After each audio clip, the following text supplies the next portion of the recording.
Hello guys and welcome back on the channel. Today we are going to backtest a 200 EMA MACD trading strategy with a risk to reward ratio of 3 to 1 from TradePro. This strategy has a pretty good average success rate at 33%. That it's pretty common for a profitable 3 to 1 risk to reward ratio strategy, and they had gain on account of 32%, not taking into consideration commissions, with and he backtested it on 100 trades. These results are quite good for a 3 to 1, and they can be it. They are possible. It's an important thing for a profitable 3 to 1 risk to reward ratio strategy. These results are quite possible, but he tested it on like 100 trades and they are not enough to say if a strategy is profitable, as he said in his video. So in today's video, obviously, I'm going to backtest it and telling you if it's really profitable or not. Stay until the end of the video because this strategy has already a big potential, but the final result will not disappoint you. So let's see how it performs this strategy. So I have already wrote the basic condition of the strategy and these are the results. But before talking about it, I want to remind you that if you want to know more about my strategy, about my software, if you want to backtest your strategy or you want more info about it, write me an email that I will leave in the description. So let's talk about these numbers.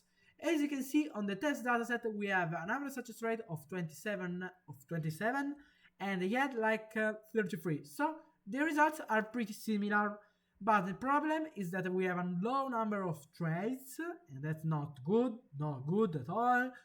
And the other problem was that on the test dataset, the average success rate is pretty different from the one we had here. So there are two reasons behind it. Or the market conditions are not working anymore on the market now. It's more, I don't think it's that. But the other is that the strategy is too specific. Maybe there is some conditions on this strategy that are too specific. And in today's video, I'm going to reveal you if they are. So basically they are. And I'm revealing you what they are and how you can prove it. So let's talk about it. I will leave anyway the link for this video in the description so you can check it. I will show you the changes and showing you also some examples. So let's see. The first thing I found was that the strategy is based on MACD crossover, and decided to check it these crossovers or above or below the zero line, depending on if you are having a buy or a sell order. And for in this strategy now, I'm telling my software to take both above or below indifferent. So if you're taking a long position, check only for the cross, not take into consideration if it's above or below the zero line.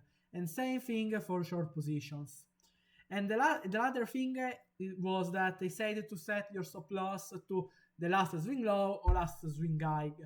But I found out that if you have set the stop loss gap of half of the ATR 14, you would have made some better profits.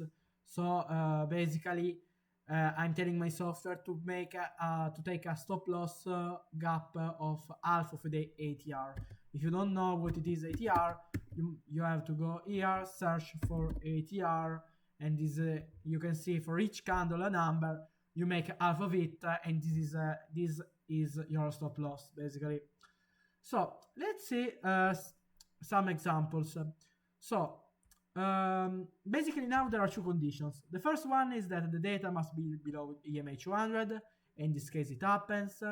I didn't mention that, but I'm backtesting it on these stock symbols on the 30-minute time frame with these settings.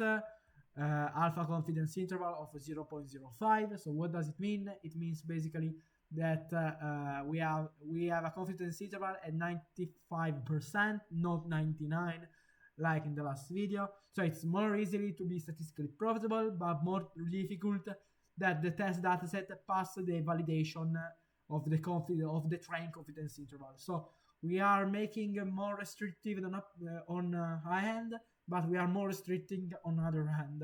I tried to change it if we can have better results, basically.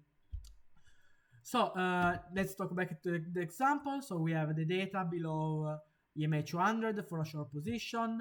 We had a short cross on the MACD. As you can see, the blue line must go below the red line. And as you can see, you can open a short position, setting your stop loss to half the ATR. And the risk to ratio was 3. And as you can see, it was a profit. Let's see another short trade. Also here, data below the EMA 200. There is a bearish cross, so the blue line goes below the red line. You can open your short position, and as you can see, it was again a profit. It was profitable. Let's see a buy one. So you have to check the blue line goes above the red line, data above EMA 200. So you can open it, and as you can see, it was a profit again. Pretty simple the strategy, but is it profitable over the entire dataset? Yes, it is. It has a lower average success rate on the training dataset, but we have more and more trades. As you can see, now the profits are bigger than before on the training dataset. More profits. And also on the test dataset, as you can see, we have a better average success rate. We would have been profitable with without commissions, but not with commissions. Here we would have been profitable also with commissions. And the strategy, it's already statistically profitable by only reducing the number of conditions of the strategy. So what you have to take home? You have to bear in mind that adding more conditions doesn't mean that you will be more profitable. You don't have to check for all the conditions you can imagine. Only with 2 conditions we were able to make a statistically profitable strategy, and 90% as a confidence interval.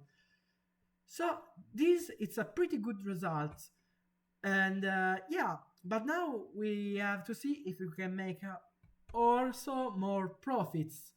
So I have already downloaded all the trades, and the first thing I found was that the average success rate in buy was quite similar to the average success rate on sell. So it's not more a bearish one or a bullish one, it's pretty the same.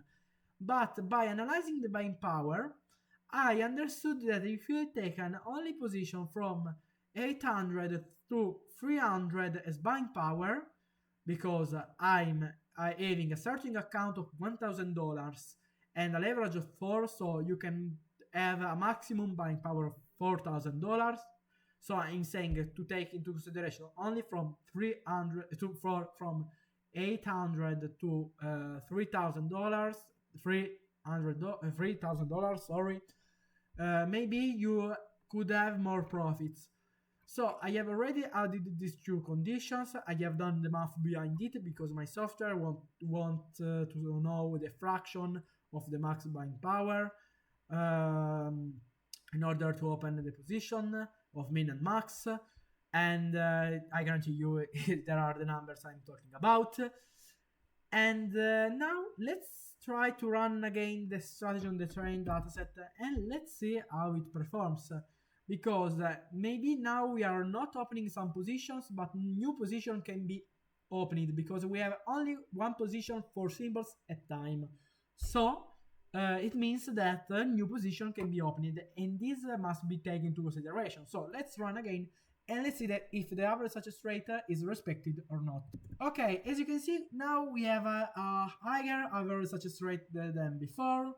The number of trades is still quite high. It's still statistically profitable at 95%. And yeah, that's pretty good. But you have seen that also the max successes in a row were 7 and max fails in a row were 20. So you have to stay calm when you... I don't suggest you to use the strategy, but the emotions, you have to take into consideration also emotions, because you can lose if you can lose 20 trades in a row. So that's a pretty scary strategy, I can say that, but you would have been profitable over the long run. And now Let's see if these results are respected on the test dataset. Now it will be difficult to pass this test because the confidence interval at 95% it's smaller than before. So what does it mean? It means that the average success rate in test must be more similar to the one in train. Okay, as you can see, it has calculated, and the average success rate, as you can see, is like 26. That it's in the confidence interval we calculated before. That's good. You would have been profitable, but not profitable with commissions with on the test dataset. But obviously it's smaller, so it can happen. But yeah, it's it's pretty good this strategy, but it can be better. Maybe I should have tried harder criteria to improve it. But I'm telling you that the commissions I'm applying are pretty high because I'm removing from my account of $1,000, starting account of $1,000. I'm subtracting $5 for each trade, so it's a pretty high commissions, and I choose by default that, so that's it is. So, but before I end the video, I remind you that these are not financial advices. I am not a financial advisor, and this strategy may not perform well in the future like it did in the past. I'm not responsible of any use of this strategy, and trading is very dangerous. Pay attention. But if you enjoyed this content, I remind you to leave a like, leave a comment, subscribe, and see you in the next video. Bye!